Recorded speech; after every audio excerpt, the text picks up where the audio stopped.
on our City of Albany Fire Department webpage. So thank you for letting us record. I am Sandy Roberts. I am the Public Information Officer and a Deputy Fire Marshal with Albany Fire Department. And I appreciate you taking the time to be here with us. I'm going to introduce our two other speakers. This is Amanda Rao. Hopefully you can see her face there. Amanda is faculty and she is a regional wildland fire specialist with the Oregon State University. And Amanda and I have been having lots of conversations since about December, I think. And we're just so happy to have her expertise and her education availability to us. So Miss Amanda Rao will be speaking first, but I would also like to introduce Chuck Perrino. He also has his video screen up there. Chuck Perrino is the City of Albany Emergency Manager, and he's going to be sharing on Ready, Set, Go and emergency preparation. And we're very fortunate to have him. And Chuck will also be speaking from personal experience with last year's wildland fires. So thank you, Chuck, for being here. My pleasure, Sandy. So we have at least one participant that is from the east side of Albany, Laura Radcliffe. She's also a City of Albany. She is the fire marshal for the City of Albany, but she lives on top of Knox Butte. So she has experience where her house is with having some urban interface with wildland. We also have Bob, I see, and Susan. If you would unmute yourself and just tell us where you live so we can kind of get an idea of where you're at in Albany. This is Bob. We live in North Albany near the Palestine Cemetery. Perfect. So you're in our Palestine rural area. Yes. Great. Thanks, Bob. And I'm Susan, and I live just west of I-5 and north of Grand Prairie. And I just came back. I just had to make a real quick trip down to Santa Rosa, California. And so I just went through the area that had burned in Southern Oregon along the freeway last year, and the area in Santa Rosa that had burned along the freeway a couple of years ago. So as someone who lives along the freeway on the edge of town, it kind of concerns me. Yeah. Well, thank you. I really appreciate you doing this. Thank you. Thanks, Susan. Brad, are you able to unmute yourself and tell us where you live, what area you're in? Hi there, folks. I'm Brad with Roy Robinson. I'm with OSU Extension, but I also happen to be in North Albany resident. Down along the off of Nevergall or off of Spring Hill Road. So not up in the target area, but close by. Great. So I just thought I'd join in with you guys today. Great. Thanks, Brad. Yeah. All right. And Mary Dibble, want to tell us where you live at? Hi there. I live actually outside of Lebanon, but work for the City of Albany. So interested to hear how to do the best we can with wildfires. Thank you. Thanks, Mary. Well, that's great. We have a bunch of different geographical locations and we appreciate you being here. So with that, I'm going to give the screen over to Amanda.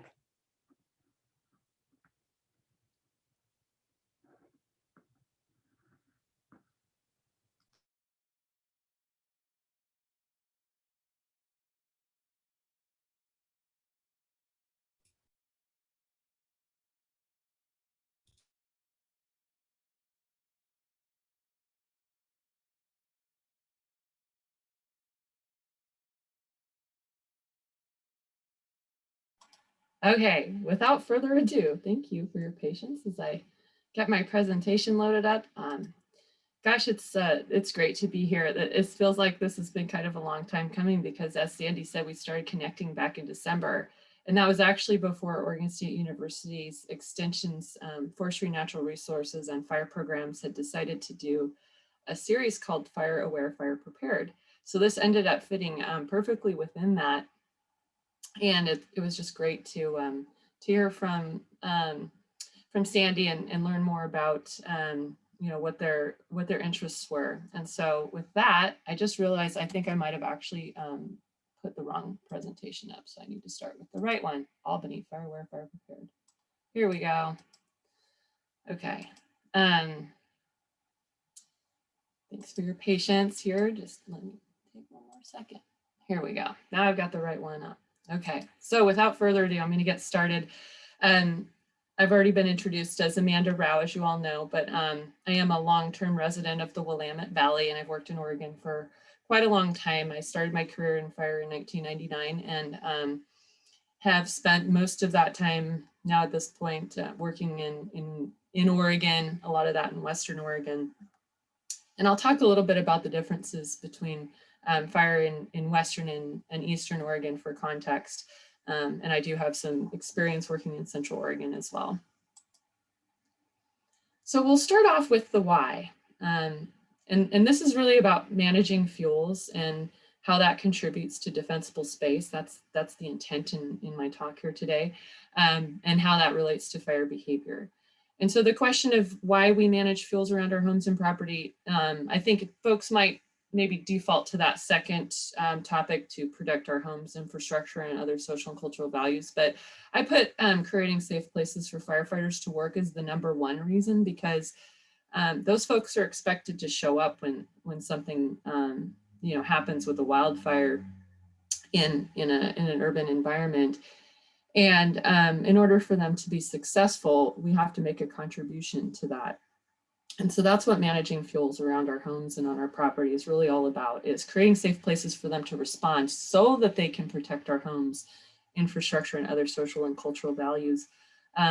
There are times when firefighters don't respond and homes survive. And in fact, I was really excited yesterday to hear on the Keep Oregon Green storytelling hour about a homeowner who had done their work on their property, and literally the fire burned around it because they had thinned and mowed and done such a great job of managing. So in some cases, protecting your home may be the only thing that will save it, because a firefighter may not be able to come and do anything for whatever reason. The Labor Day fires of 2020 really showed the limitations of our fire response systems. And when it's literally taxed out to the point there's just nobody left to call, you know, that makes this work ever more important. But then even more so, you know, or not maybe more so, but in addition, conserving natural resources and habitat for wildlife is super important. You know, many wildlife species benefit from fire, but the kinds of fire we're seeing on the landscape are orders of magnitude different than what we think should be happening for the most part. And so that ends up being detrimental to natural resources and wildlife habitat. Fire is as much a friend as it is a foe. It can be very beneficial. This picture here shows a prescribed burn being conducted around a home. And there will be nothing but good that comes out of that fire. There was nothing but good that came out of that fire. That was from a few years ago. You know, it's the right kind of fire that will conserve natural resources and wildlife habitat. But you turn this around and make it a summer wildfire experience, and maybe that wouldn't be the case. So the first thing I'm going to talk to you guys about today is the seasonal outlook. What do we think is going to happen? Everybody wants to know, what kind of wildfire season are we going to have? Well, we don't know until we get there, but we can take some of the data and metrics and analyses that folks that are way smarter than me are creating to help us understand what we're looking at. These seasonal forecasts come out of the Northwest Coordination Center, and they have a predictive services unit that includes meteorologists and fire behavior analysts who work together to take climate prediction center information and integrate it into predictions for what kind of fire season or what kind of fire we can expect, what our outlook is. And this is actually evaluating what they said was going to happen in April and what actually happened. So it's the opposite. They were way off. They thought we were going to have a below normal October or April for temperature outlook. And we found actually it was the opposite. Everything was warmer than it was predicted, as much as 3 to 5 degrees, although in Eugene, Oregon, where I'm located, April was 7 degrees hotter than the average or than what was expected. The rainfall forecast, they didn't go either direction on their precipitation outlook for April. They said it could go either way, and that's usually when their models are in disagreement. And wow, there was zero precipitation in some places where they would 0% of normal, that is, or of the average, where they would otherwise normally see a lot more rain. So in some places, and we'll just move on to the next state or the next slide. April 2021 rainfall was ranked as the driest 10% of April since 1895. And the dark brown areas indicate the driest April ever. And look, that's us in the Cascades here. The Willamette Valley is still very much below normal, but some places are the driest April ever. And then when you look at the rainfall rankings for January through April, we see that ranks as the driest 10% observed for areas in Eastern Washington and Central Oregon since 1895. And this is looking at what our snow water equivalent is. So, you know, across the state, we're in a deficit other than the north slopes of Mount Hood showing at 131% of normal. Otherwise, we're at basically 80% or below across the state, in some places 0 out in the far eastern part of the state. But here in the western part, we're not quite as bad. And this is as of May 3rd, so not too long ago. We're at 80% of normal. So, but the snowpack is declining rapidly. And, you know, that decline will shift us into, I guess, what I call high gear for fire season rather quickly. This is the Drought Monitor, and it shows the changes from March 2nd to April 29th, really just showing a growing and worsening drought situation in the Pacific Northwest. You know, in March, there was no drought on the coast, and the North Willamette Valley wasn't looking too bad. And now it's at least abnormally dry, if not moderately to severely droughty, if you will. And then seeing more exceptional drought and extreme droughts in other parts of the state. So we're in a drought again. We were getting out of it a little bit, but that turned around pretty quickly. So, looking across the United States, we have persistent drought throughout the West. Development of drought likely in places where it doesn't exist yet, very much widespread.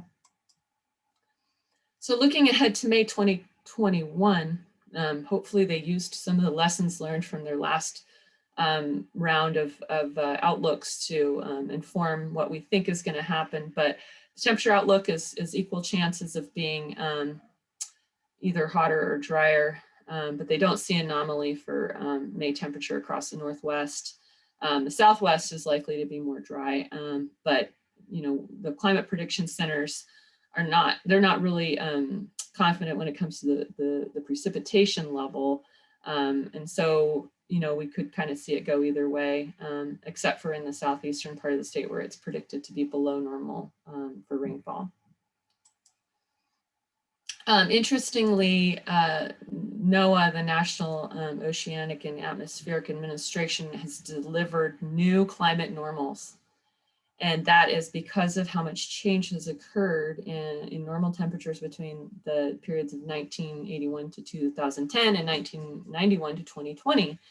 And so most places are showing increases, although interestingly, the northern Great Plains are showing that they actually might be a little cooler. And then there's some places that show increases in precipitation, but at least for us, and especially here in Oregon, most of it's looking to be a little drier here.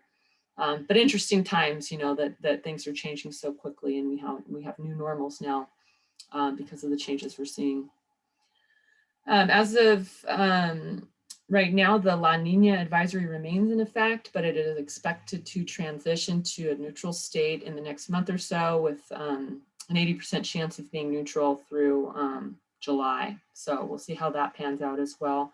Neutral would be a good thing. We don't need to see ourselves ending up in a hotter, drier cycle with all this all these hot, dry conditions that we already have.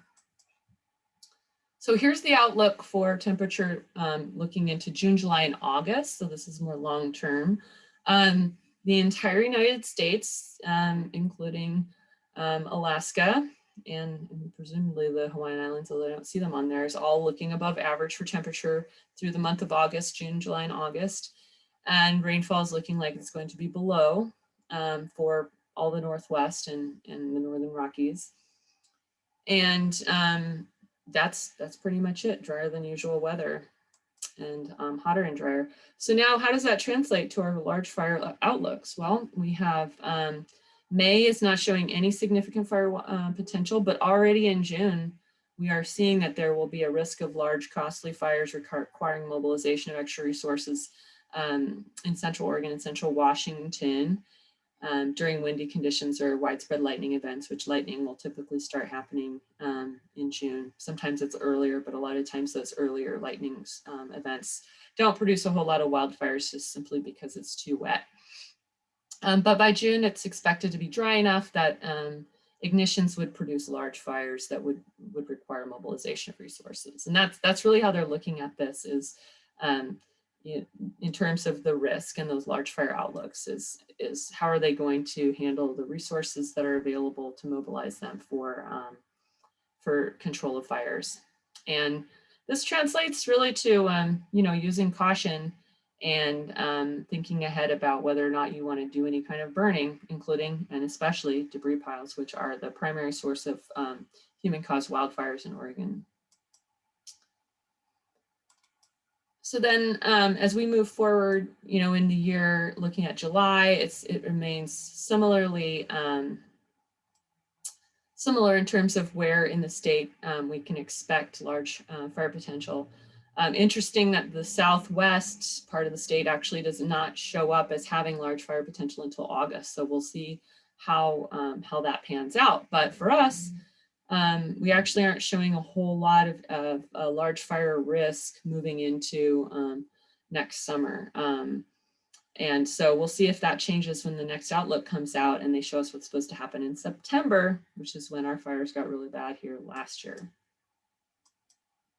So with that, I'm gonna switch gears here a little bit. I'm gonna kind of talk about how do these climate predictions relate to more long-term situations. So this is a graph and it shows how hectares burn relate to these different periods of climate conditions. So right now we're in a warm, dry climate period, and we know we have fire increasing on the landscape.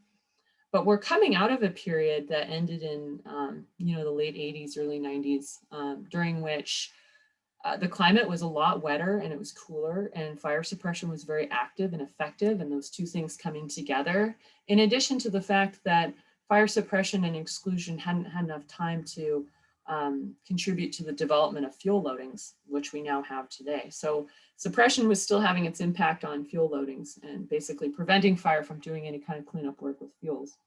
But we created sort of the perfect storm by basically not doing enough about climate change, having fuels accumulate from fire suppression, and then also having an existing situation, which is called the Pacific Decadal Oscillation, which already produces these warmer, drier periods and then cooler, wetter periods. So the warm, dry climate period that preceded the cool, wet climate and active fire suppression period was perhaps not as influenced by human activity. To some extent it was, because climate change has got roots in a lot of agriculture from many decades or many centuries past, but it hadn't been enough yet. So that warm, dry climate period was responsible for a lot more fire activity on the landscape, which is what I'm going to talk about next. So Oregon obviously had when we say historically unprecedented, it's more about modern history. So we haven't seen fires like we just saw on the west side of the Cascades, basically since Tillamook.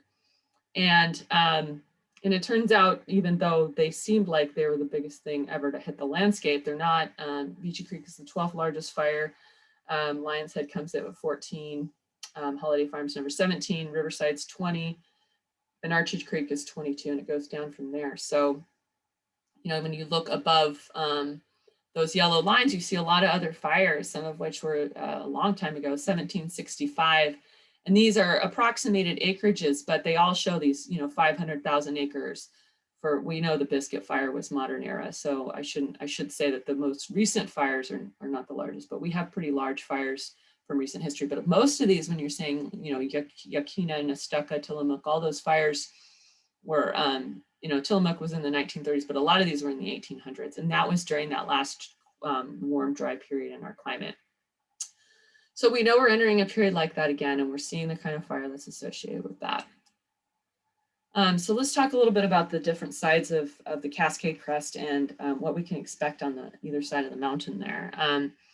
The dry side, the dry east side, is where we see frequent fire. It can be as frequent as every 3 to 5 years in some places, but generally, we're looking at like the 10 to 15. Sometimes it's up into the 35-year range, depending on where you're talking about in the Blue Mountains versus the Central Cascades. But it's frequent, and missing the return intervals creates a problem. And so there's been a lot of attention into fuels management, fire adaptation, dry climate, dry forest. All that stuff has been driven by the fact that those places experience fire so much that when they start missing their fire rotations, the problem becomes much greater. On the west side, it's a very different story. We have a more fire infrequent situation where once we actually start having these large fires, it's because enough time has passed, and that's sort of normal. But it also has kind of a mixed bag. So there's a lot of indigenous ignitions that have occurred on the west side in relation to burning in the Willamette Valley, as well as some of the cultural resource management that the tribes were engaged in using fire in the high Cascades. So there was some low severity fire, there was some mixed severity fire from things happening like those early lightning strikes where everything was pretty green, and so fire just kind of creeped around a little bit, but it didn't do a whole lot. So it's a really complicated story, but I'm going to start by telling the east side story because it's simpler. And Van Pelt, who's a researcher in forestry and fire, created these really nice graphics to help us see what the natural role of fire in dry forests is. So here's year 0 with frequent fire, and then we get a fire, and that's what it looks like.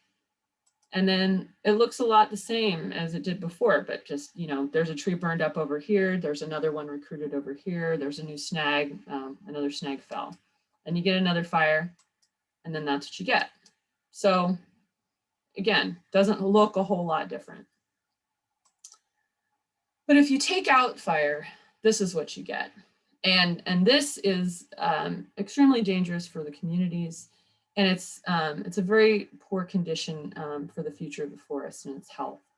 But it's a pretty easy fix. It's a simple pattern of low intensity at regular intervals over space and time. You go in and you thin, you either remove the material or masticate it or build piles and burn them. You start underburning. And if you can keep underburning, then you kind of just maintain things like that.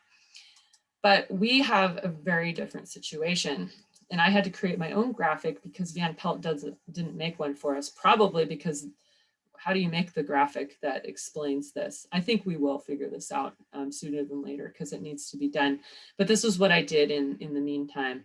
I took this graphic from Jerry Franklin from the University of Washington. And this is what is called the common successional pathway following disturbance in moist Douglas fir forest. That is translated to, if you start at year 0 after a severe wildfire and everything's pretty much starting over again, and let's just say this is probably going to be Douglas fir recruitment at the very beginning, because Douglas fir love occupying freshly burned areas and they don't like shade.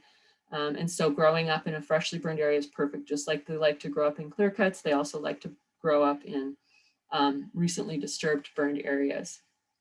So you start off at year 0, and then you might have a little fire, but it doesn't do much because the fuels are so limited. And then things grow up even more, and then you get another maybe lower mixed severity fire, and that maybe creates some gaps or some holes, or maybe underburns the forest a little bit, and then it grows up some more. And eventually, there's enough accumulation of material that it's due. It's going to need a stand replacement fire to sort of start it over, wipe the slate clean. So, rather than having a stable system that is mildly disturbed every so many years over time, we have this system that has differing kinds of disturbances affecting it. And that's really complicated. And so I call it as opposed to the previous slide where I said it's a simple pattern of intensity and extent and frequency over time that doesn't change a whole lot. This pattern is one that it changes quite a bit over time. So, and then you add to that a lot of other disturbances on the landscape, like forestry and even age management, and that changes the story even more. I included this just because I think it's interesting to kind of think about how Douglas fir established itself on the west side episodically after these periods of widespread fire that were associated with these warm, dry climate periods. So this is research that Alan Tepley has done for the H3 Andrews Forest, showing that, you know, we don't have a whole lot of Douglas fir establishment until that shade tolerant or the shade conditions have been taken away and the overstory has been removed, so they can have a chance to kind of dominate for a while before, you know, eventually other species like hemlock that tolerate shade will grow in and then create a more complex structure with different cohorts of trees. But the establishment of this Doug fir has really been regionally episodic and associated with these kinds of fires that we just had. So let's talk about, what does this mean? How do we manage for fire when we're talking about even age management or impacted areas, you know, not really the sort of historically natural condition.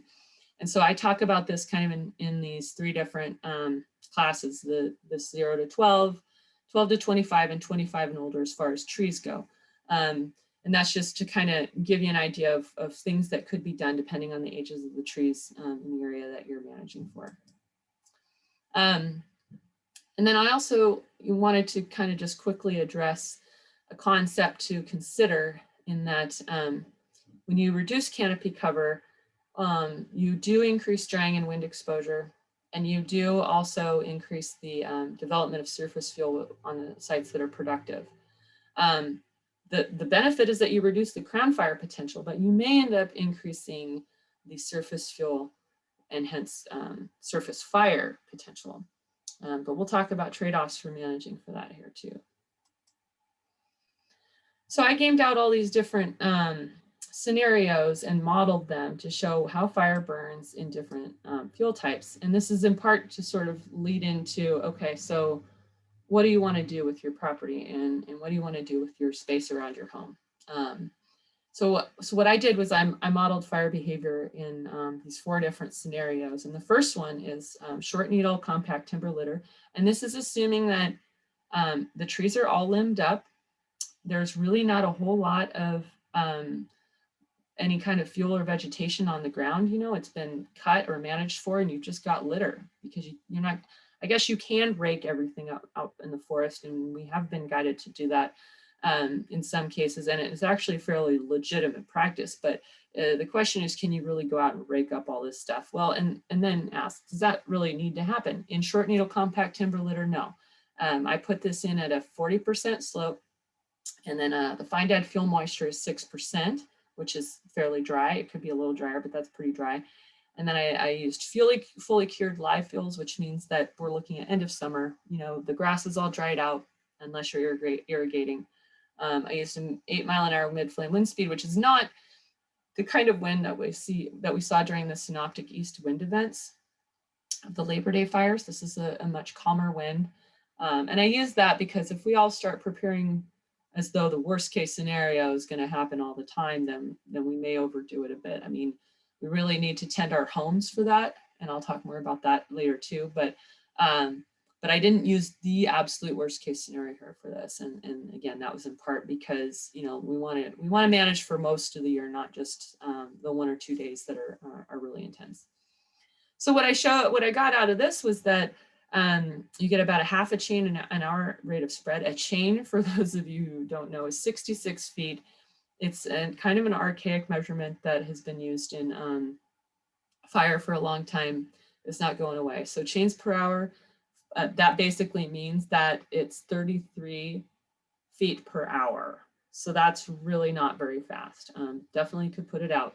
4.4 foot flame length. So that's, you know, that's really not very much. You could probably step over that, and of course, low crown fire potential. Now let's look at very high load broadleaf litter. This would be more like what you would find in either ponderosa pine or oak woodlands, broadleaf, but also it includes long needle litter too. And this is the same inputs in terms of the slope. I just changed the fuels inputs, and we see quite a change. We have 4.7 chains per hour, and then 3.6 foot flame length. The flame length is important, not just, you know, for the protection of your home or your resources, but it means a lot for firefighters. They cannot engage a wildfire if the flame lengths are over 4 feet.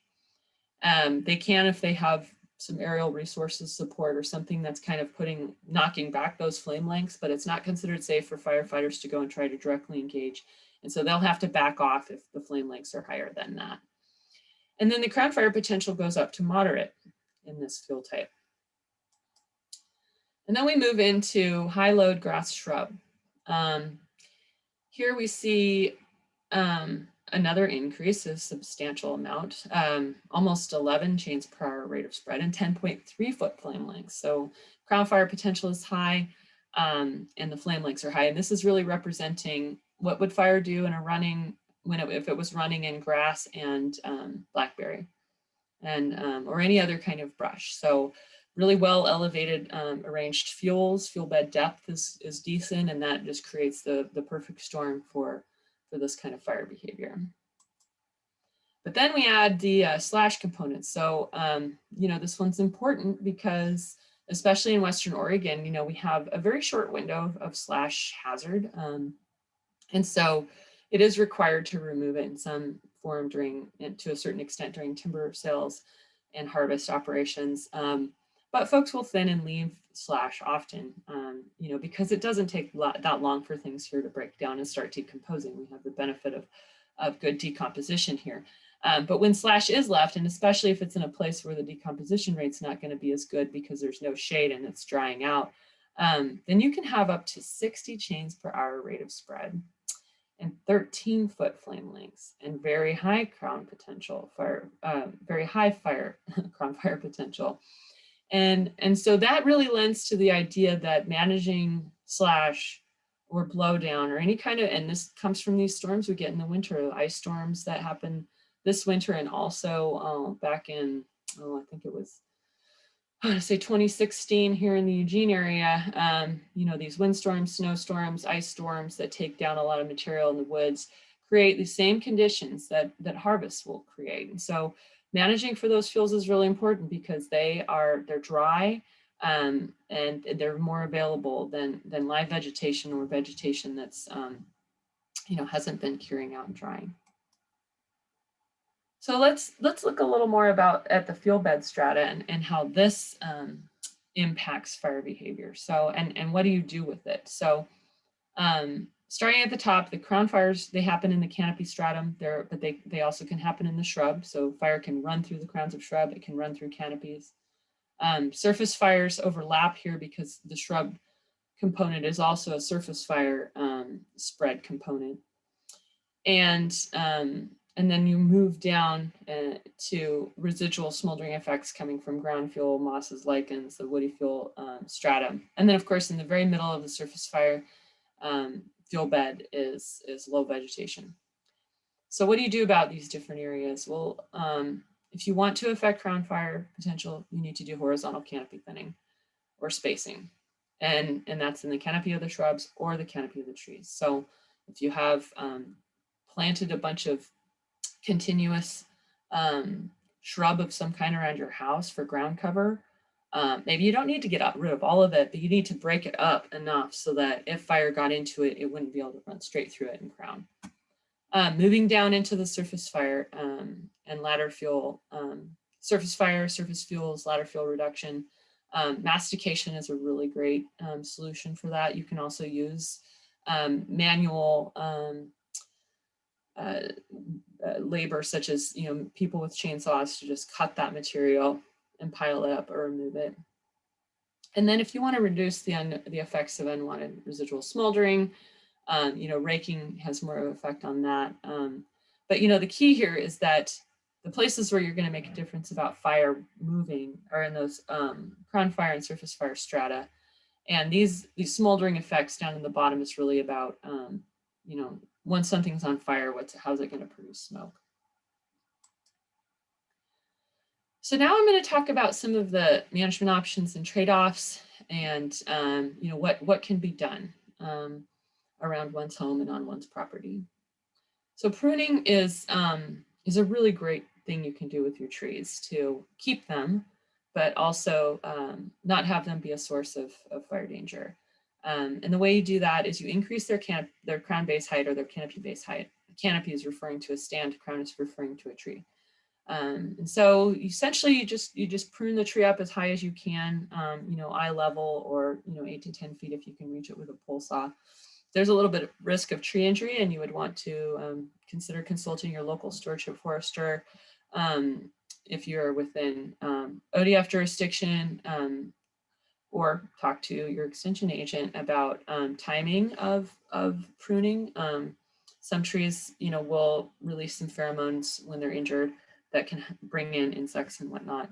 And then there's slash that's produced, and that slash needs to be managed for. You don't want to leave that. So there's not a lot of negatives here. It's a pretty safe thing to do, especially if you get rid of the limbs when you're done with it. So light thinning and pile burning is a great thing to do in all of the size classes. And I guess I would say that with the pruning, that's something you'd really do to the trees when they're in like that 12 to 25 year age. By the time they're above 25 years old, a lot of times they've already self-limbed, or enough limbing and pruning has already occurred. It's not really necessary. So thinning out some of the brush and trees and breaking up that canopy stratum is a really good way to create defensible space. And so, the main thing is, what are you going to do with the material? And then if you're going to pile and burn it, making sure that you're following any local restrictions you have on that. If you're in the city limits, in Eugene where I live, you just can't do that kind of work. You have to figure out other ways and dispose of the slash accordingly. And then this is getting into that concept I mentioned earlier, that there's a lot of potential for increasing surface fuel loading with that decreased canopy cover. And so that's where you want to think about, okay, what am I going to do now that I've removed some of that canopy that was inhibiting the development of vegetation at the surface? Now what am I going to do with that? And this is now that kind of older stand, but these can be thinned or partially cut. And this is more if you have more land, not so much around your house. But trees like this that have a nice canopy base height, it's really about how do you manage the surface fuels. And if this is what your trees look like already, then, you want to think about what to do with that. And that's where I get to mastication. So, you can do that in any age class. It has some real benefits in the sense of kind of just distributing the material, getting rid of it on site. And it can be really effective, especially when you're dealing with blackberry or grass, things that break down really quickly. Can be a really great option. And this is a pretty heavy duty piece of equipment in this picture here. You can use something pretty small like a Bobcat with a deck on it. The main thing is that you leave the fuels on site. They remain and they're just rearranged. It can suppress the herbaceous layer. If you have it kind of turn out like you see in this picture, where this is just ponderosa pine in a bed on the ground where there would otherwise be grass and prairie. And that will have a mulching effect, and that can be beneficial if you're trying to retain moisture or fertilize, or if you want to suppress the herbaceous layer. Say you have an invasive species and you want to experiment with a treatment that would have an impact, then that's not a bad approach.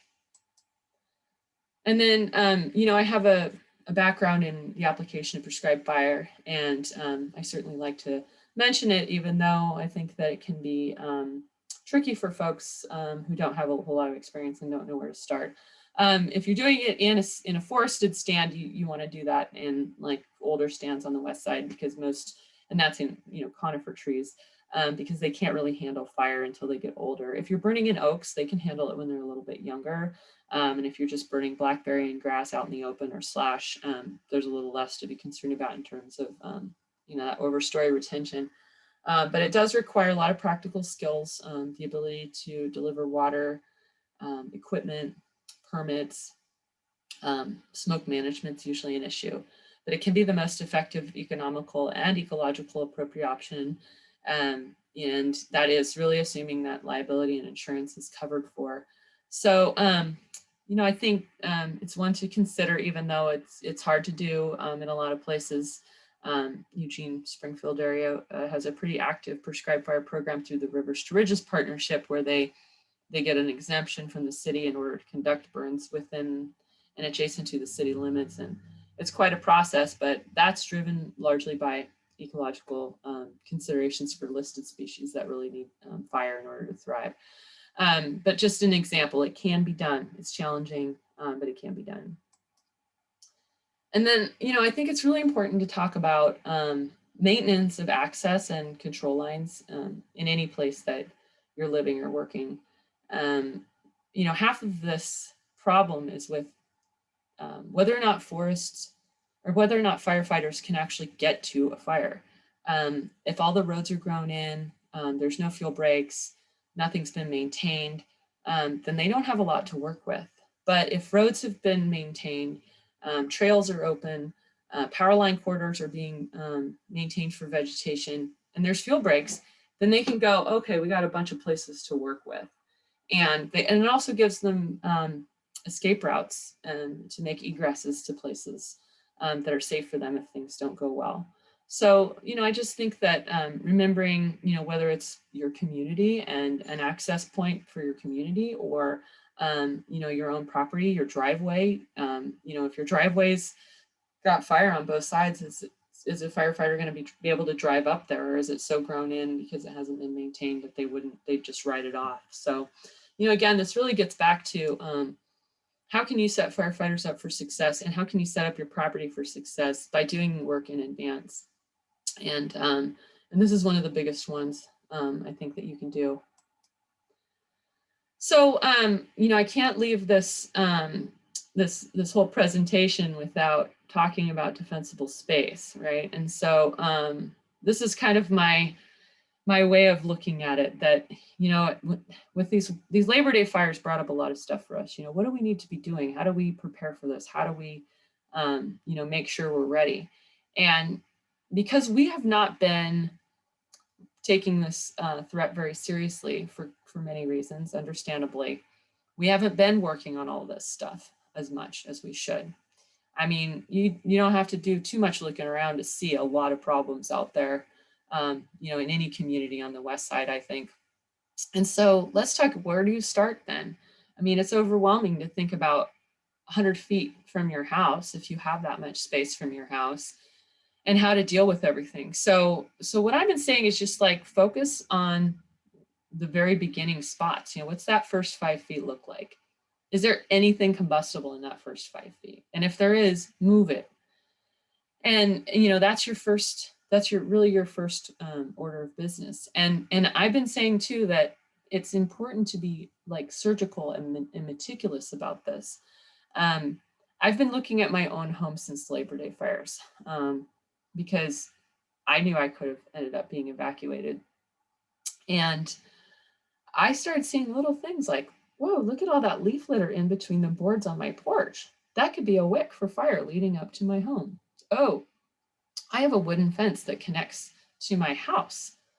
That could be a wick for fire. Oh, and then you start looking around and you see all the little opportunities. And the real point here is, don't think about a flaming front coming to your house. Think about an ember wash coming. These homes aren't being lost because they're being overtaken and engulfed by flames. Homes are being lost because embers are showering them. And one little ember is getting into the right spot and it's getting going. And then that's what's taking people's houses out. And there's plenty of research on this. Jack Cohen figured it out back in the 90s.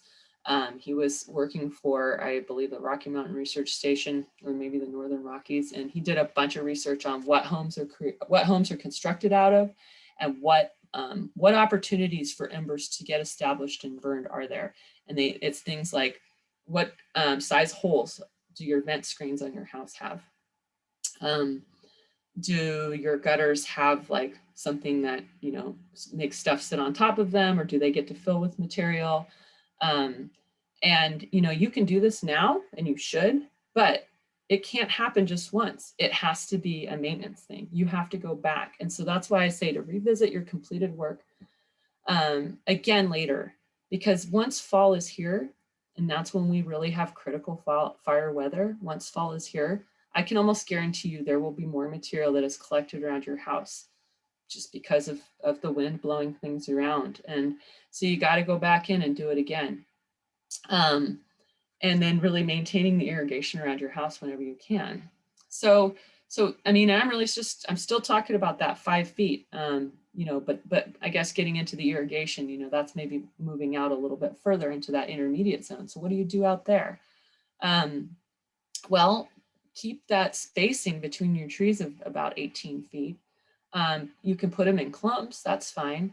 But just breaking up that horizontal continuity and breaking up the vertical arrangement. So that's really what it comes down to is, you know, fire likes to follow the vegetation. It follows the path of least resistance, and it's like water in the opposite. So it's just going towards what it can, and it's moving into the fuels that will burn. When the fuels are not there, the fire stops, right? So, so breaking up its paths so that it doesn't have places to go. And as you get further out, you can reduce that distance between trees and clumps to 12 feet, and then into the 60 to 100 feet, you can take it down even further. You know, these are just guidelines. Each county has a community wildfire protection plan, and defensible space requirements vary. So Benton County is currently in the middle of an update, and so that will show some changes to that CWPP. I'm not sure about the status of Lynn, but at any rate, the best place to find the code for your county is in the community wildfire protection plan. The question mark out here is, this kind of leads to something else, and this is something I'm just going to plug here and maybe leave for food for thought. That if you are like me and you don't have 100 feet all the way around your house, then I can't do all this work. Well, then what do I do? Talk to your neighbors and get together and figure out how you're going to address this as a community. Because the reality is, it's not about you or even your own family. It's about your community. What your neighbors do is going to affect you. And so if you can all get on the same page and work on this together, become a fire-wise community, you'll have a much better chance of faring well during events like the ones we just experienced last summer. So let's take a look at your community. These are pictures taken by, thank you, Sandy, by the way. I wasn't able to visit personally, but she's provided me with photos. And so I've just done a real basic, like, yes or no, what, you know, but let's talk about why.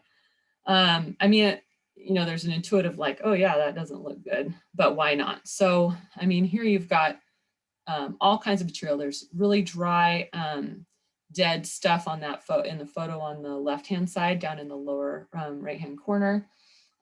Tons of brush. So you've got both the horizontal arrangement and the vertical arrangement looking like prime for fire. So fire's going, yeah, I want to gobble that up. That looks good. And it's the same thing over here. They're the same kind of things. You know, if you can't look through the woods and see the next trees very clearly, then that's a pretty good indicator that something needs to be done.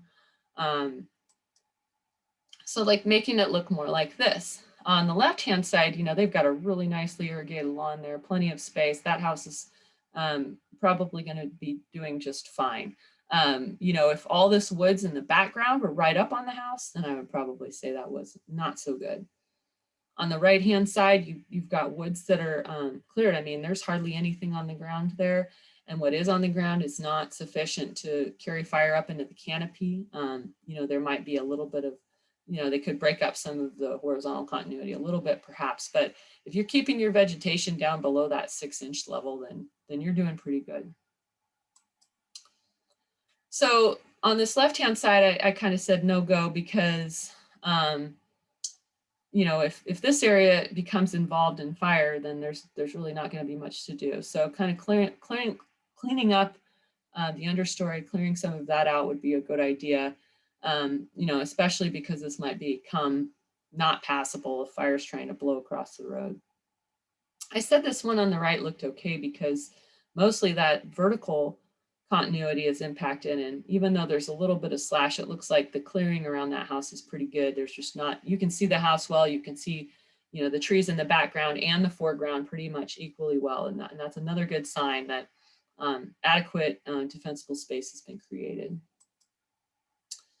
And then I like this one because it kind of shows, you know, two areas that look very similar, but one's really got no brush in it. And then the one on the right-hand side has quite a bit of brush. And, you know, regardless of whether that brush is available to burn or not, firefighters have to figure out how to get through that stuff to get something on fire. So the idea there is really still, kind of create that defensible space with the access in mind, not just ember wash and flames, but can people get in if they need to? So I'm going to start wrapping up and give you my summary before I take some questions. We're looking at fuels management here in terms of creating defensible space so that firefighters can be successful and safe in coming to protect our homes and other values. Fire has long been a part of Oregon's ecosystems. It's been here for a very long time.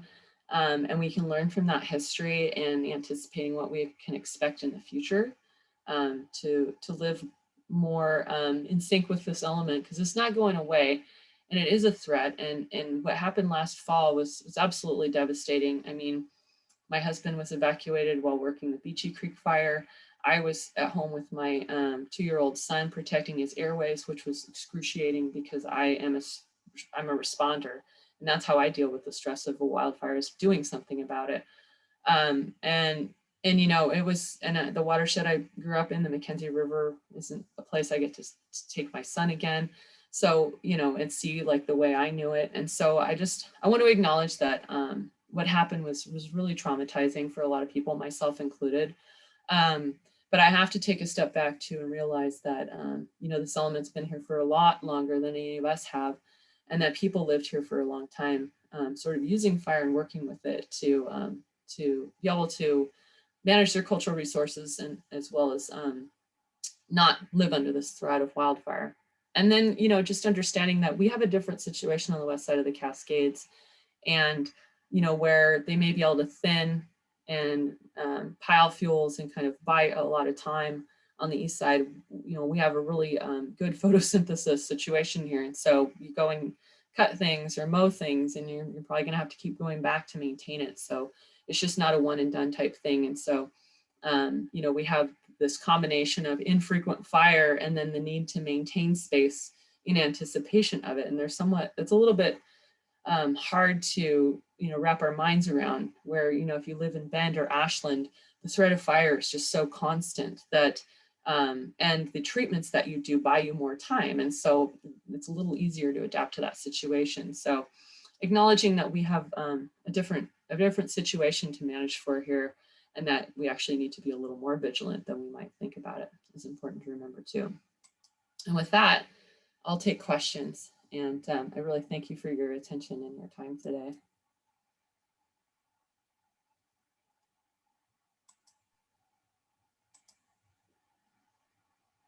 Please feel free. There's so few of us that it's great in a way. Just go ahead and unmute yourself and ask Amanda a question.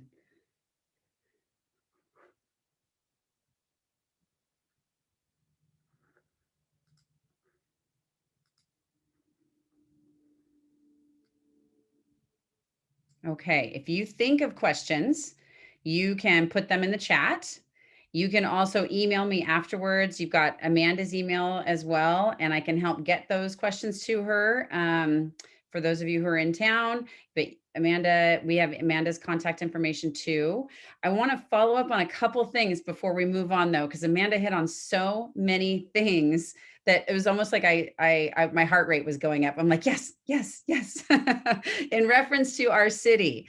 So I want to, this weekend, May 15th, there is free recycling for vegetation with the Republic Services. It's on their website. It's also been on our city social media in multiple places. I believe it might even be on our website. Our webmaster is on here, but you can find it. It's May 15th. And I want to say it's short hours. It's like 8 to 2, but it's a great opportunity to do all that work that Amanda was talking about. And get it taken care of free, because we know we no longer can take our vegetation to a free recycling center. We have to have a bin, or the other option is in our garbage cans or burning. And then we heard what Amanda said, the burning, 90% of fires, 90% of wildland fires in the state, and all states, they're human caused. So we battle that balance here of what we hope you will do and what sometimes happens. So use that free opportunity. I also want to tell you, you're going to get this in the mail, which is a Defensible Space brochure. So everything Amanda showed you, you're going to have this video as well, but you're also going to get that piece of paper. So if you're that person that's tangible and you need it in your hand, I'm going to send that to you. There was one more thing I wanted to hit on. We have a city arborist. So Amanda talked about contacting Extension. We have a great Extension office here in Corvallis. They're a resource for you. The city of Albany also has an arborist at your disposal for email, contact, if you have questions about your trees. I just wanted to make sure I hit that before it left my brain. All right. Any questions for Amanda? Okay, awesome. Thank you, Amanda. Appreciate you so much. I'm going to present next, and I would love for a lot of the concepts that Amanda was talking about. Sandy, I got Bob, someone's waving their Are we hand. getting a wave? I'm so sorry. Let me get to a screen. I didn't have my full screen here. Yeah, Bob, were you waving? Actually, it's Peggy Joyce, which Yes. is here with me. She has a question. Oh, The Bob. arborist that you were talking about, is that someone who would come to your, we live on 1.5 acres in North Albany, and we have a lot of Doug fir. And I am really worried about the Doug fir because we have not gotten enough water in the last 5 years to sustain these trees. So is your arborist, will they come to the house and will they walk our property and tell us what trees we should be taking down or trimming down or doing something with? So there's this two-part question there. So I believe Bob said you're in the Palestine district. So you're outside of the city Right. limits. So one, I'm going to check for you with our city arborist if she's able to come outside the city limits. Oh, And so I'm going to do that because you are in our fire district. So we have that Yes. relationship, right? So Yeah, I'm yeah. going to ask that question for you. And again, we also have the extension office. And you have me. So Oh, I am yeah.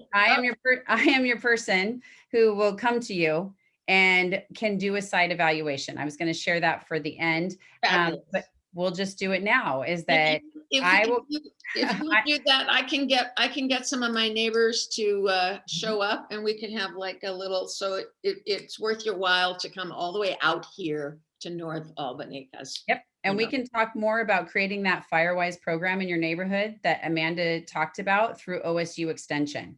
And they're going to be the great people that you can have a whole day. I believe it used to be a whole weekend of training around defensible space and how to mobilize as a community. So we'll be Fabulous. sure and we'll go over that.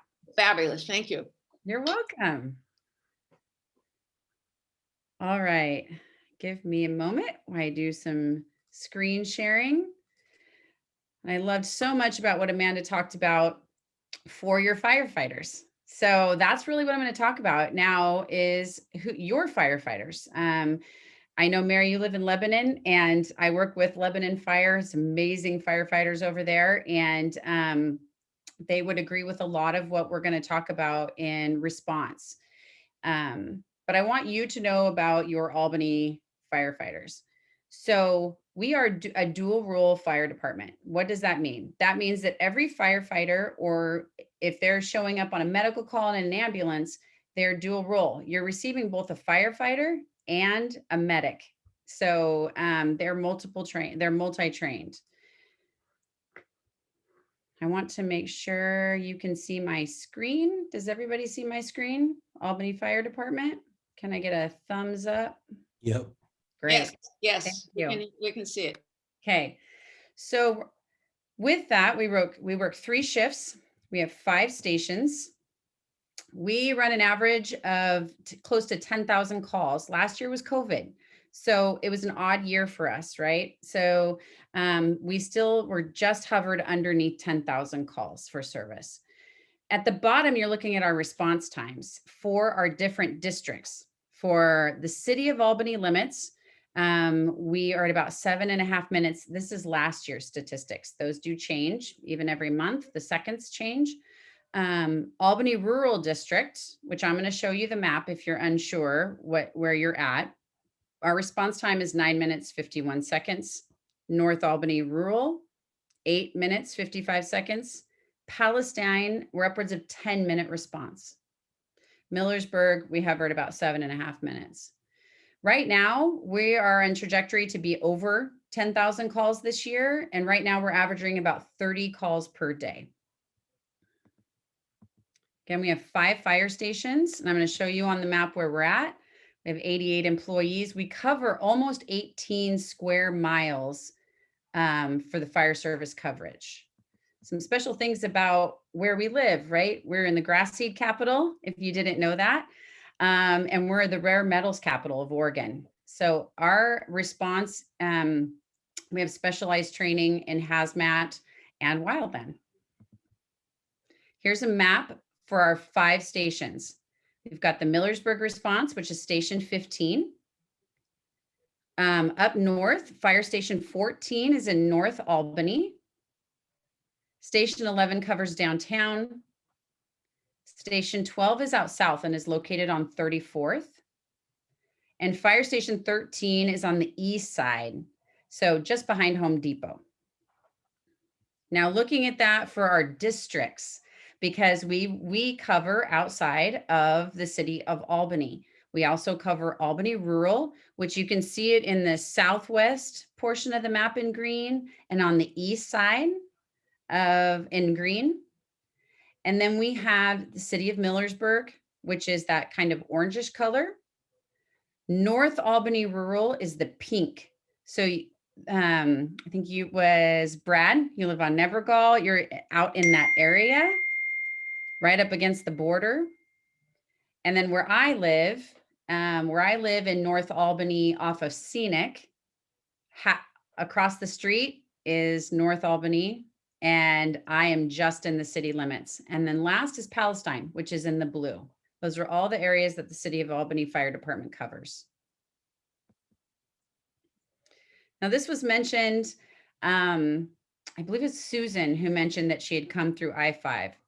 The reason the Alameda fire, I'm going to show you this short video, is super impactful is that the firefighters that responded on the Alameda fire, I was requested to respond. I am also a responder. Amanda talked about that. I'm on the state incident management team. I'm on the blue team as a public information officer. So I respond to wildland fires. And I was requested to respond on the Alameda fire, but due to the proximity of the Beachy Creek fire and the needs of the city of Albany, I stayed here. But why this is so impactful is these were all structure firefighters who have wildland cross training. And I think it's important to hear from these firefighters. So I'm going to play this video for you. It's short. I looked down and all I saw was this wall of flame terror, and it was just...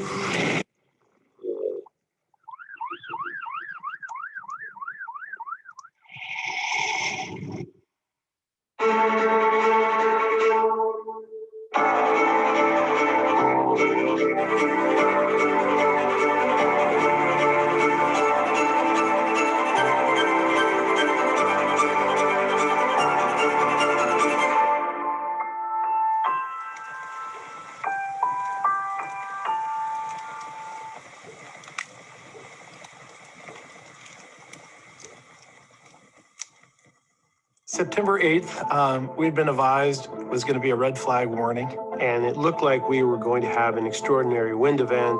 We received the report of a fire in the city of Ashland that was threatening structures.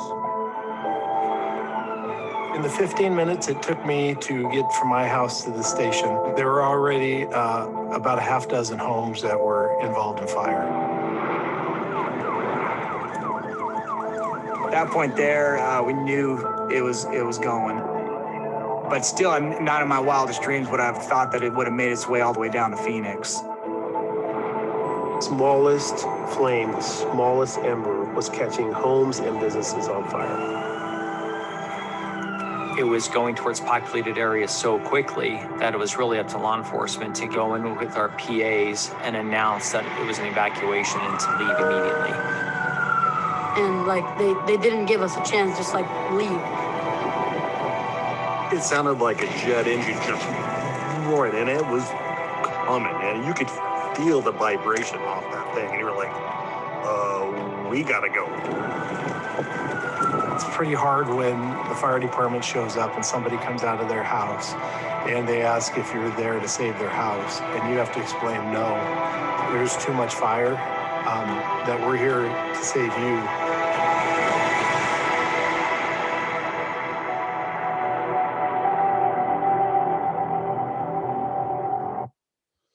So like Amanda said, Southern Oregon, different from the Willamette Valley for sure. The congruence that we see and I see is here we have city firefighters, and we had that was during the wind event. However, it was in a highly populated area that along I-5 that could very much happen here. I don't know if you saw some of those homes. That reminds me of Albany. I looked at some of those industrial areas. It looks like Albany. That could have happened here. And those structure firefighters were trying to get people out and battle over 2,400 structures lost. So it really hits home, like Amanda said, that's personal. It really hit home for us that could be us. And how do we educate our community who's never really had to think about this before? And so I just want to share that. That's the reason for that video. Let's move on here. Okay, so give you a little idea. We all have wildland training here at the City of Albany. So right now, and it's early, this is one of the earliest times we have put our wildland gear on our engines and ambulances. So right now we're carrying all our wildland gear and our structure gear on our apparatus. We also respond to conflagrations. So what that means is that we respond when the state asks us to go. So last year we responded to the Mosier fire. We went to California twice, the Wright River, Holiday Farm, Beachy Creek, Slater Fire, and the Riverside Fire. I went on 2 of those. I responded to the Mosier Fire and the Slater Fire down in Southern Oregon. And we trained for this. So this is the benefit of your Albany firefighters, is that we do train every year to be prepared. And the reason we're prepared, there's just some images of our apparatus that we use. The brush rig is the top left-hand corner. We do own 1 tender. So that tender in the bottom left-hand corner carries 3,000 gallons of water. Our engines carry, I think the engine can have, they're different because they're different years, but it's anywhere from 750 to 1,000 gallons. Our truck is less, our big truck. The tender carries 3,000. And I'm going to show you the picture on the right is, it looks like a big pool and we draft water from that pool. So the tender brings the water to the pool, and I'm going to show you an actual fire where that was used. And then we draft from that. So we train on these every single year. As a matter of fact, right now I need to do my online training and then I'll do my physical training. In the top right-hand corner, you're looking at a lieutenant's, not only their structure gear, but their wildland gear. This is typical for us. We see this every single year. Amanda touched on this on grass and shrub fires, especially between us and Lebanon. We have at least, anywhere from 5 to 20 a year. And this is what it looks like for us. We're really grateful and fortunate that we live in a place where farmers are highly trained. They're trained to respond to their, and how to use their apparatus. And they also keep water rigs on their farms. And so they're of great assistance, but this is typical for us. Okay, so putting your hats back on when Amanda was talking to you about looking at a home and its space. This is not, this is a fire, this is a structure fire within the home. However, I want you to be thinking about it in a way of, what if it jumped the house and was in the yard, or it was a grass seed fire just down the road? Be looking at the vegetation and asking yourself, what could they do better? That's what I'd love for you to do.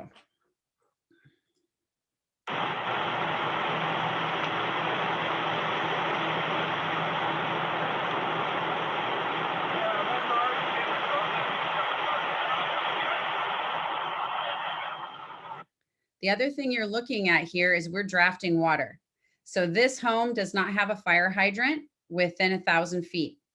So we're drafting down on the main road. And that's what you're looking at with this hose line that's being laid up to an engine. And you're going to see some pictures now. And this is the drafting being done. When a fire like this happens for us, we call in mutual aid. All of our partners in Lynn County, we all have mutual aid agreements with each other, and we all own tenders. So that's a SIO fire tender that has responded, and then they just keep coming. So the 3,000 gallon tenders keep coming until we're done. We keep filling up the porta tank and we keep drafting. So this gives you an idea if your house is farther than 1,000 feet, what it would take to bring water to your structure or to your property. And again, look at that grass that's along. It's nice and green, but how tall is it? So this home, around the home, I put this picture in just so you could see around the home. It's nice and green. I think Amanda would say it looks pretty decent for this vegetation around the house. All right. Another great example. This is a backyard burn that got away from the resident. So we're looking at our crews. We are pulling water from the engine there. And I do believe we deployed foam as well. So take a look at the fuel sources around this house. And in the next picture, especially this great aerial.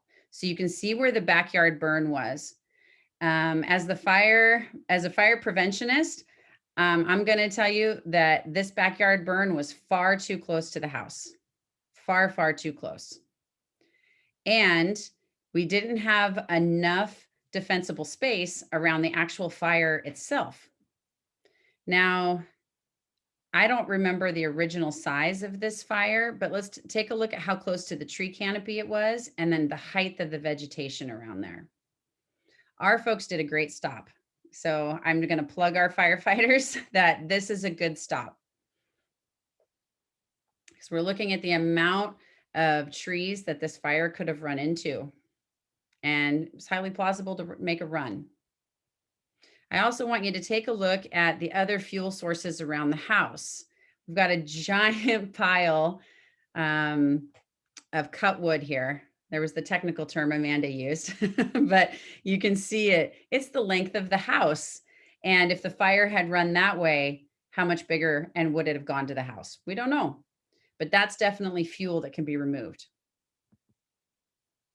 So again, this is a structure fire. So this fire did begin internally of the home, not on the exterior. And the reason I'm showing you this house is because this is an area, that has high vegetation, huge overgrowth, and also this neighbor has a lot of other neighbors that this fire could have affected their neighborhood. So lots of fuels that can be removed, right? We've got flammables in the driveway.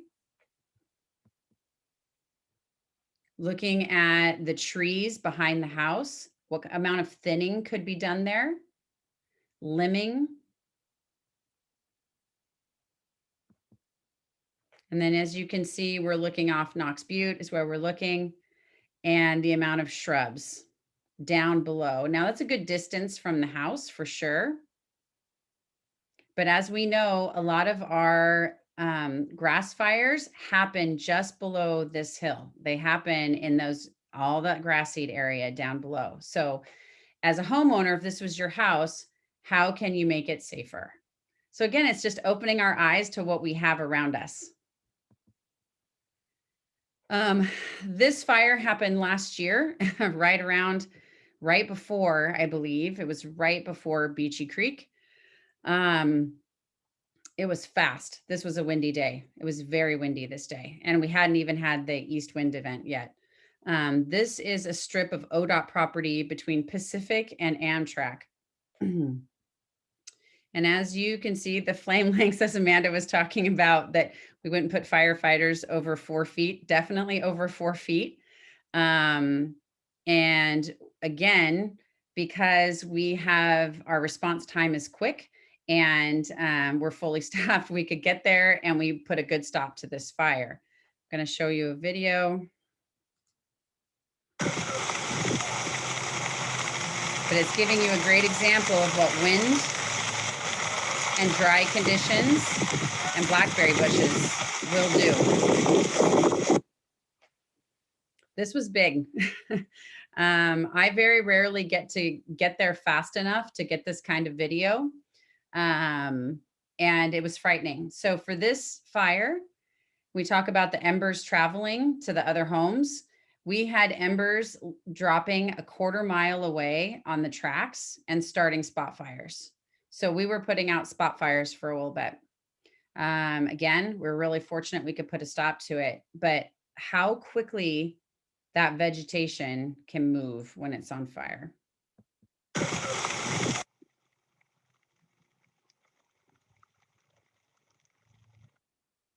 Okay, so burning. So Lynn County, this is what we encourage you to do. If you're going to burn, are you being responsible about it? And do you know the restrictions? Do you know the phone number to call? So we are actually not the enforcers of burns. DEQ is. And so you can see on the bottom, in the bottom slide, there's the DEQ number. We want people to call DEQ and find out if it's a burn day. Lynn County also has a burn number. And they've been working on a website for quite some time that you can access. You can access it now, but they're working on updating the website. But really, it's knowing, can you burn? The reason that's so important is that burn line. They're looking at all that information that Amanda was touching to. What are the weather? What's the weather conditions? What are the burn conditions? And whether it's safe to burn. That they're going to be giving you that valid information. And when they say, no, it's not, we don't want you, don't burn. And then know what you can burn. And again, it comes back to your neighbors, knowing thinking about our neighbors and our community before doing something like unsafe burning. There are so many extra resources that I just want to make you aware of. I'm your city resource for sure. You give me a phone call and an email and I'm going to be to you. And we can look at fire in your house, fire safety in your home, inside your home and outside your home. However, all these amazing resources, the Extension Office, ODF, Keep Oregon Green, the City of Albany, we have a wildfire page and Preparedness as well. Use them all, take a look at them all. There's just wonderful resources that we have here in Oregon for you. And here's my contact info. This is also on our website. My picture is on our website. My cell phone's on our website. My email is there. You can get a hold of me. You definitely can. There was a couple more things I wanted to mention.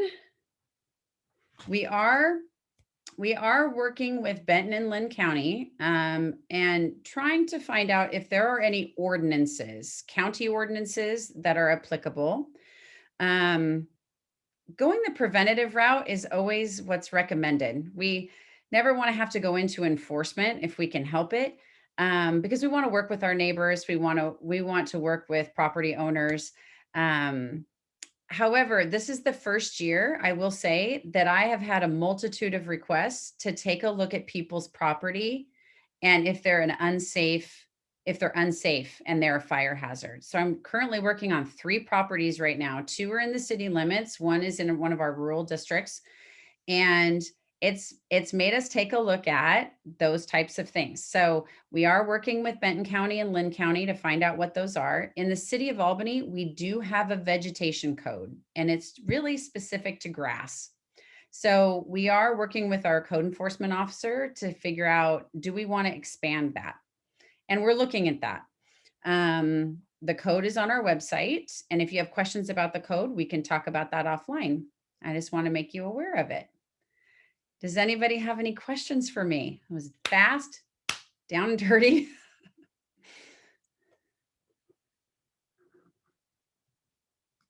So you're going to send out the link to this video at some point, right? I am. I'm going to send you the link to the video. I'm also going to send you out some hard copies. The second thing that you'll receive in the mail is this Oregon Wildfire Preparedness booklet. It's laminated and it has everything that Amanda just talked to you about, defensible space, and then what Chuck's going to talk about with you next, which is ready, set, go, and being prepared. All right. Awesome. Okay. With that, Mr. Chuck Perrino, would you like to jump on?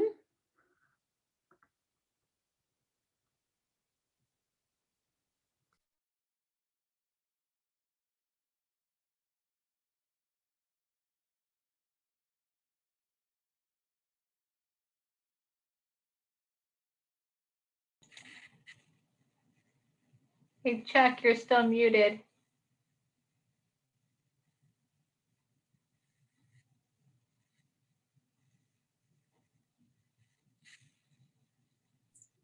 I hate Zoom. I never use Zoom, and it causes me more problems than you can imagine. Let me try to share my screen again, and then you can let me know if you see the slides. Y'all see that? Oh, y'all see that? Yes. Yes. All right, Yes. excellent. So, Yes, sorry we about see that. it. You're doing fine. I really appreciate the support. I'm Chuck Perrino. I'm the city's emergency manager. Last year I was one of the lucky folks who was evacuated from the Beachy Creek fire. There was no warning. I mean, there was warning. We knew that there's a fire and things like that, but we didn't get the, level 1 evacuation, level 2 evacuation. We went straight to level 3 and we needed to evacuate immediately. That was a challenge and that was kind of hard to deal with, but we managed and we were able to get okay. And I'll talk a little bit about my experiences as I go through this. Keep in mind that I'm used to dealing with earthquakes and other sort of natural disasters. Sandy does a great job with the wildfire and things like that. But last year kind of changed a lot of things for a lot of people, including myself. And so here we are. But a lot of the stuff in this is a kit for an earthquake or things like that. But I mean, you could use it for any sort of issues that you may be having. So I kind of broken down the emergency preparedness information into 4 steps, basically, to help people digest it a little bit. The first step is to know the risks of what's going on.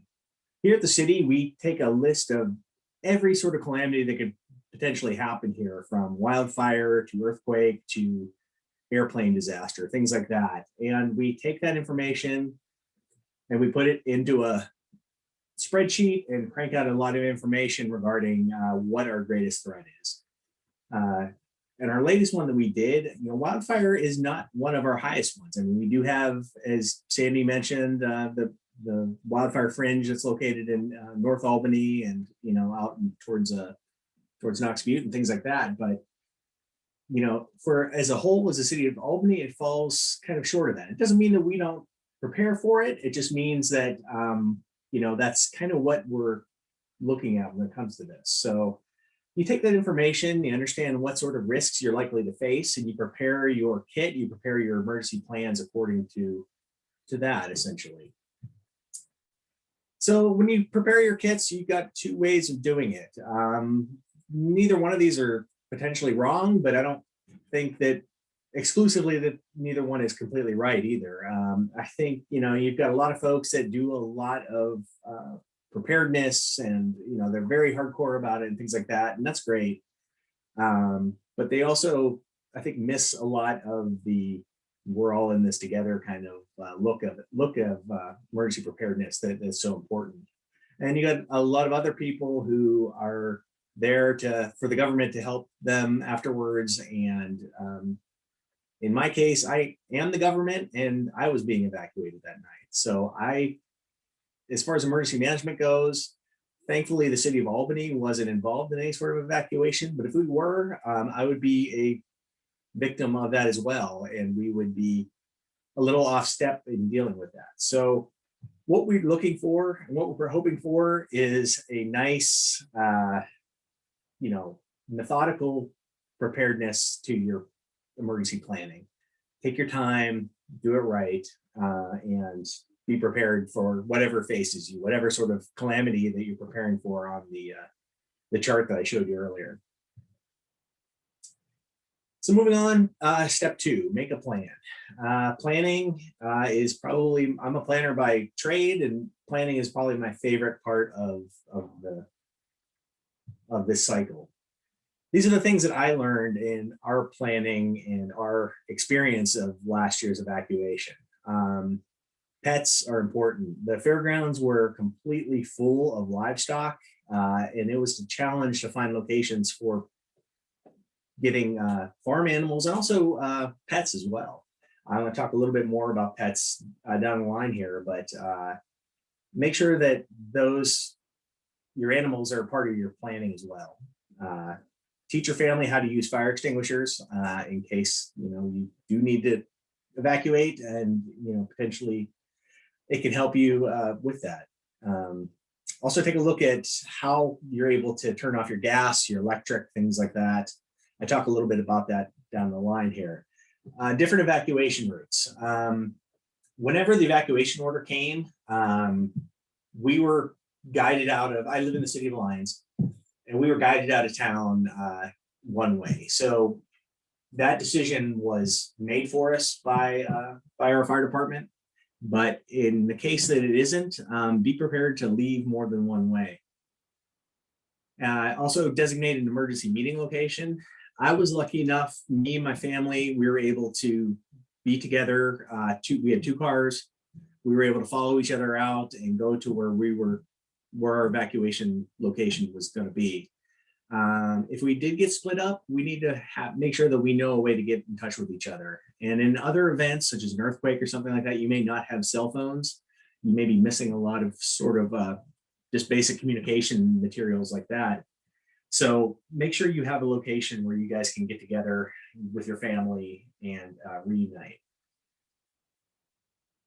Also, an important thing, and if you have an out-of-town person, I have family in Pennsylvania, and they are my points of contact in case there was an earthquake or something like that, where we're unable to get out. A lot of times whenever there's a disaster is that cell towers are completely overwhelmed. Even landlines are overwhelmed, and it's easier to get a long distance call made as opposed to calling Sandy, who's right down the hallway from me right now. So keep that in mind, and any sort of out-of-town person is a great point of contact. Make sure you have emergency contact numbers and all that good stuff. Medical supplies, I'll touch on that a little bit. And also information. A lot of the evacuees at the fairgrounds last year really didn't have the means to kind of be aware of what was going on for at least 24 hours after they were evacuated. So that's a huge stress during that time period. Trust me on that. The next stage is the get set phase of this. One lesson that I learned in the Beach Creek fire was weird in the sense that, it was 50 miles upriver whenever I went to bed at 10 o'clock that night, and my wife was concerned about it. I had no idea that it could move 50 miles in that short a time period. And it did, and we were evacuated immediately. Luckily, my wife couldn't sleep. She stayed up. She was able to prepare our valuables and things like that to take out and get those evacuated with us. But without that, we would have been unable to do that. And a lot of those folks that were leaving from Detroit and other locations, again, they didn't have the ability the time to do that. But if they did, whenever they're in that get set phase, if you could get the jump on people leaving, trust me, it'd be a lot less stressful for you. Excuse me. Dress in appropriate clothing. I woke up, had to find my clothing, had to find my shoes, had to find basically everything, and grab stuff to come to work immediately to deal with it as well. So make sure you have stuff ready to go, clothing ready to go as well. Particle mask. COVID was happening, so we had masks, but we didn't have N95 masks, stuff that we really needed to help filter out the ash that was happening. My wife and I were coughing up blackness for weeks afterwards. Make sure you have those handy and available today when they're available, not the day before you're evacuating. Your emergency kit, we'll touch on that. Stay tuned for updates. We also have a emergency alert system here at the county.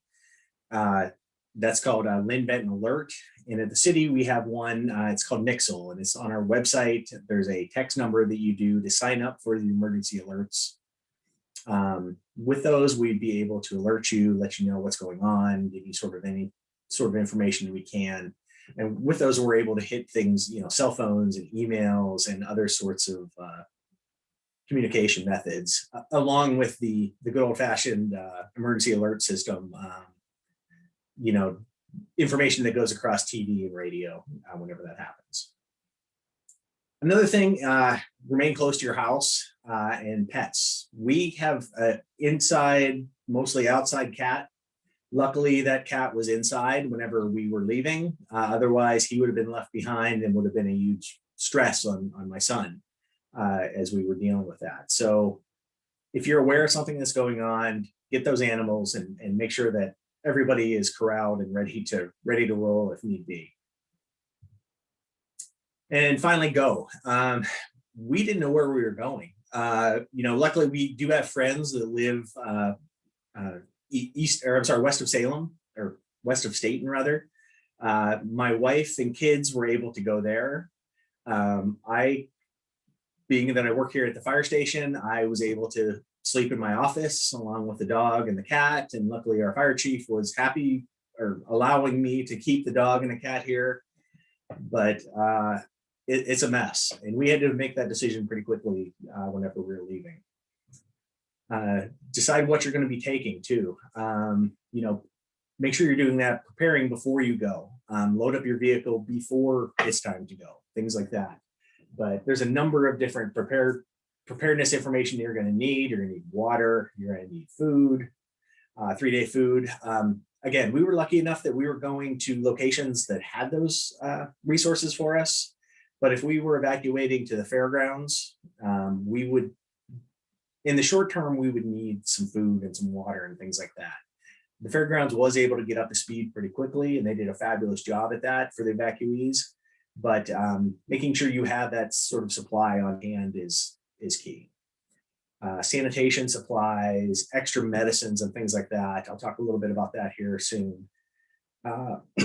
Family photos and irreplaceable items. Again, my wife was able to gather those up during, it wasn't an official level 2 evacuation yet, but she was able to manage that and take care of that. Chargers for cell phones and laptops, computers, all that sort of digital information that is with us everywhere. And lastly, traffic and patience. It was chaos getting out of Lyons that day.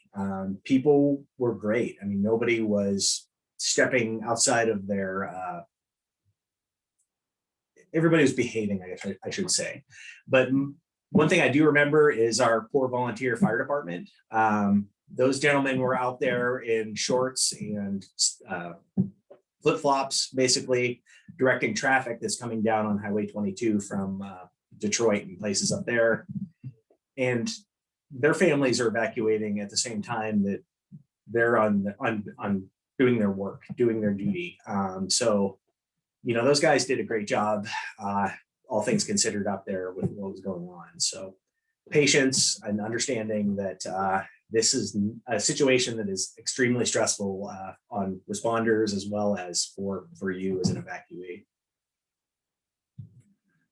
So now I kind of get into more of the earthquake preparedness, and I'll buzz through some of this stuff fairly quickly. But health information. I'm a diabetic. I've had it since I was a kid. Make sure you have an emergency kit, your prescriptions information's on there and things like that. I have mine all the time with me, but make sure you have that. And if you're able to get an extra supply of it, talk to your doctor, any sort of emergency information or any sort of medical issue that you may have, make sure that you're prepared to deal with that. For folks that have special needs, if you need a wheelchair, oxygen, or other emergency supplies, make sure you have supplies of that before evacuation occurs. Be planning for that stuff now, not at level 1. Make sure that stuff's taken care of. And also speak to your doctor to see if there's any sort of special provisioning or any sort of shelter planning that you may need. A lot of times, some really medical fragile people, we didn't have that issue up in the canyon, but if somebody needed dialysis or something like that, make sure you know what the hospital's plan are, what your doctor's plan are for dealing with those sort of issues post-disaster. And to talk before about shutting off your utilities, learn about how to shut off your gas at the valve, and turning it off and making sure that your gas line isn't causing a bigger problem if a fire should go through there. Same thing with electric. Make sure that you're aware of how to shut off your power if you need to during this emergency. And pets, mentioned before, we had pets with us. We were able to take care of them. We had one go with my wife, one of our dogs go with my wife, another dog and our cat came with me here at the fire station. But identify a pet-friendly hotel, somewhere where they can stay. Do that again now. Get that information now so you're able to pick up that phone and have a space available for your pet if something does happen. So find out what's going on with where you're planning on sheltering your pet. We'll talk a little bit about emergency kits. Make sure that you have pet food in there as well, pet medicines, any sort of supplies that they may need. Identify your pets, make sure they've got their collars on. If they've got a chip or something like that, make sure you have that number handy so you can identify your pet and claim them if they do end up getting lost from you. And again, something you do anyway, but make arrangements to deal with your pets if you're going to be away. And lastly, vital information. This is a big deal now, especially in our digital age. Make sure you have all your vital information, insurance information, things like that. You're going to be wanting to deal with that quickly. We were able to submit claims for our insurance fairly quickly, and we were able to get that addressed quickly by them. So make sure you have that information handy so you're able to do that. And be ready to communicate and reunite. That's important, and that's always a real challenge during a disaster. First responders are dealing with the immediate challenge of that. Make sure that you're able to reunite with your family and communicate with them. That's ideal. And we have an online emergency plan builder on our website, and the address is there. And I'm just like Sandy said, I'm available on the fire department's website as well, and you can communicate with me, and I'm happy to talk to you at any time about getting any sort of kits or anything together. This is a video. It's just a funny video. Doesn't really provide anything but some humor, so I'm going to move on with that out of respect for everybody's time.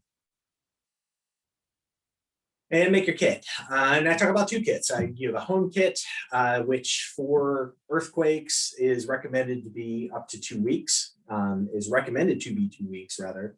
But for a fire, for something where you're able to grab a kit and go in your car, a 3-day kit is probably ideal for that sort of situation. Things that you're going to need, I have a list of this, and I'm happy to email this out. I could get information to Sandy whenever she sends stuff out. I'd be happy to include this sort of stuff. But there's a lot of stuff that you're going to need. Hand crank radio, or a way to charge your phone. You're going to be using your phone a lot. Communicating with insurance companies, communicating with loved ones, just finding out what's going on, things like that. So make sure you're able to charge that. Vital documents is another one, birth certificates, bank accounts, wills if need be. All that sort of information, make sure you bring that as well. Another thing that people don't think of is entertainment. Those poor people at the fairgrounds were there for 2 weeks or longer. Bring a deck of cards, bring a good book. Make sure you have something in there that you're able to kind of unplug your brain from the stress that you're going through at the time. And cash. Mainly during earthquakes, you're probably not going to have access to an ATM. You're better off having some cash on hand to be able to deal with purchases of things. At the fairgrounds, people would, go off and buy groceries or something like that to help with themselves, especially the folks that were staying in their campers. But be prepared to pay for things the old-fashioned way. And we've talked about this. You're going to need special kits for children, special kits for dogs, for other pets you may have, elderly and special needs. Everybody has different needs and different things that are going to go in their kit that is essential. So make sure you're prepared to deal with that. This is more of an earthquake slide, but store your kit in something practical. This bucket, you put a toilet seat on it and a bag, and it's a good enough toilet for your needs if need be. In your car, same sort of situation. One thing that I'm bad at, and I need to get better, is keeping my tank at least a half tank full. That is going to get you to where you need to go, and it's going to be able to kind of reduce the stress of being in line at a gas station while you're trying to get somewhere quickly. Gloves, shoes, in case you're going to need to walk or do something there, emergency kits, rain gear, flashlight. As Oregonians, we're great about doing this in the wintertime. Everybody's got a kit of stuff they throw in the back of the car with chains, and they're ready for any sort of snowy issues that might come up. But keep that going throughout the year. It's a very important thing. Same thing for your workplace. A disaster can strike anytime and anywhere. I have extra medicine here for myself if need be. There's extra clothes here. Make sure that you have the ability to kind of carry on and get back to your home and get back to your loved ones. It's most important. And lastly, we're all in this together. During the Labor Day evacuations, it was the height of the political turmoil and everything else. The best thing about the evacuations and thing is that nobody cared about that. Everybody was there to help each other. And that was a good thing. And that's one thing that we do well as Americans. We don't do politics well, but we do come together during a crisis. And I got to see that firsthand. It definitely was nice to see that. Get to know your neighbors. Mr. Rogers is from my hometown, so I had to put him on there. Talk to your local emergency personnel, talk to Sandy, find out what their plans are during a wildfire that may be going on in your neighborhood, things like that. If you have certain skills in your neighborhood, work together with your neighbors. Maybe one of your neighbors is a nurse, and maybe another one's able to care for children, and you're able to tackle a problem together more effectively than you are on your own. Again, it reduces anxiety. If you know that your neighbors are looking out for you, it provides peace in that. During the evacuations, we had a very stubborn friend who refused to leave. That was stupid of him, but he was there and he was watching out for other neighbors during the whole event. Once the immediate danger started to fade away and looting became an issue. So, having somebody look out for you is definitely a good thing. Having your neighbors work with you on maybe reducing your fuel load. I did damage assessment following the fires in the canyon, going up to Gates and other locations up there. And it was amazing how the homes that did maintain a defensible space survived, while others that are literally 50 feet away didn't survive. And a lot of that might just be chance, but it did seem to add up that defensible space structures definitely fared a lot better than those that weren't. And there's different ways you can participate and help your community. We have, or the county does anyway, CERT groups. These are volunteers who help with post-disaster issues. We have Neighborhood Watch, things like that. We have the Medical Reserve Corps, who's done so much during the COVID epidemic and providing vaccinations and things like that. There are a number of different groups. Churches have a bunch of volunteer groups, provide so much assistance post-disaster. And find something if you have an interest in this, and find a way to help out. It's needed, and it's pretty. It feels pretty good, I guess is what I'm trying to say. I couldn't think of the word. So, but that's all I have. This is just another video that if I had more time, I would show for you all. But that's all I have. Is there any questions you all might have for me?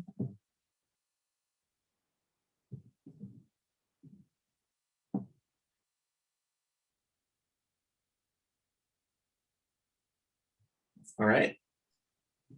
Thank you, Chuck. Thank you, Sandy. I just will quickly say again, Chuck and I are available via phone, email, cell phones, all on our website. And I want to again thank Amanda, who stayed on here the whole time listening. I know her little 2-year-old's there, but thank you, Amanda, for taking the time. And thank you all. This 2 hours is a long time to be on a virtual call. And since we do it every day here at the city, I know, and I appreciate you. I appreciate the interest, because it has really, this last year has really put into perspective where we have more work to do. And you all are willing to do the work. And so I appreciate that. And I will also follow up on what Chuck said about getting involved. There are many city opportunities to volunteer. I actually volunteer for the city too. My family adopted a park, and it's for the same reason, is that it's an overgrowth of vegetation. And I know what can happen when there's an overgrowth of vegetation. So there's many opportunities, but let's start with your own houses. Let's work there first. And if there's no other questions, comments. I would like to thank you. This is Susan. I would like to thank you. It's been reassuring to know how much is happening behind the scenes to prepare for this, and then to learn more about what our own responsibilities are for getting things prepared and being ready. So I think it's really been helpful. Thank you. You're welcome. Thank you, Susan. All right. Well, look for our mailer. It's going to come. We're going to send it tomorrow. It does take a couple days through the city mail services, but you will be receiving a packet from us, and call with any questions or needs. And have a good day. Thank you. Thanks a lot. Appreciate it. Thanks so much. Take care, everyone.